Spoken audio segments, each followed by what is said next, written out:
ఈ అమ్మాయి వేరు వైష్ణవి. సో తనతో చేస్తున్నప్పుడు యాక్షన్ పరంగా అంటే ఆమె కూడా పర్ఫార్మెన్స్ పరంగానే లాస్ట్ టైం బేబీ సినిమాకి అమ్మాయి బ్యాక్ బోన్ అయింది. సో పర్ఫార్మెన్స్ పరంగా మీరు ఎలాంటి ఛాలెంజ్ తీసుకున్నారు?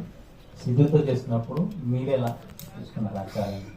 ఇప్పుడు ఐ ఫీల్ దట్ స్క్రీన్ మీద ఒక పేరు ఎప్పుడైనా బాగుంది అని అనిపిస్తుందండి మీకు. మనం అందరం ఏమంటామంటే ఇద్దరు కెమిస్ట్రీ చాలా బాగుంది, ఇద్దరు పేరు చాలా బాగుంది చూడడానికి అంటారు కదా. దానికి కోర్ రీజన్ ఏంటంటే సార్ ఇద్దరికి యాక్టింగ్ వచ్చేసి అంతే సార్. ఎందుకంటే నాకు శ్రద్ధా శ్రీనాథ్కి కృష్ణ లీలాలో సూపర్ కెమిస్ట్రీ ఉందన్నారు చాలా మంది. నార్మల్ గా ఆఫ్ స్క్రీన్ మీరు మా ఇద్దరిని చూస్తే మీ ఇద్దరు అసలు వీళ్ళిద్దరి మధ్యలో నిజంగానే అంత కెమిస్ట్రీ ఉందని అనిపిస్తుంది మీకు. సో ఒక ఇద్దరి మధ్యలో కెమిస్ట్రీ ఉందంటే అర్థం ఏంటంటే వాళ్ళిద్దరు మంచి యాక్టర్లు అని అర్థం. సో మీరు బేబీకి అమ్మాయి బ్యాక్ బోన్ అన్నారు కదా, మీరు చూస్తారు రేపు జాక్ కూడా అమ్మాయి బ్యాక్ బోన్. మీరు చూస్తే సినిమాలో అమ్మాయి క్యారెక్టరైజేషన్, అమ్మాయి క్యారెక్టర్ ఉన్న రేంజ్ అదంతా చూస్తే ఈ సినిమా కూడా షీ బ్యాక్ బోన్. నేను మస్తు చెప్పాను గురించి చూడడం.